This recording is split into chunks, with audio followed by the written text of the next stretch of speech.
od njegovog đaka Jovana Cvijića. On će postati svetski poznat geograf i antropogeograf. Doktorirat će u Beču poznavanjem naših krajeva i naših ljudi po poreklu i karakteru.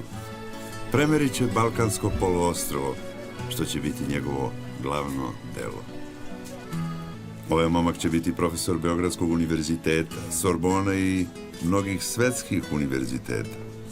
Biće osnivač i predsjednik Srpske kraljevske akademije nauka i član stranih akademije.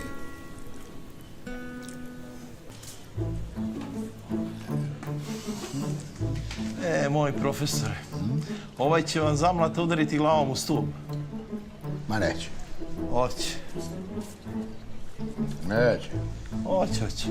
Ma neće. Evo, ja kažem hoće.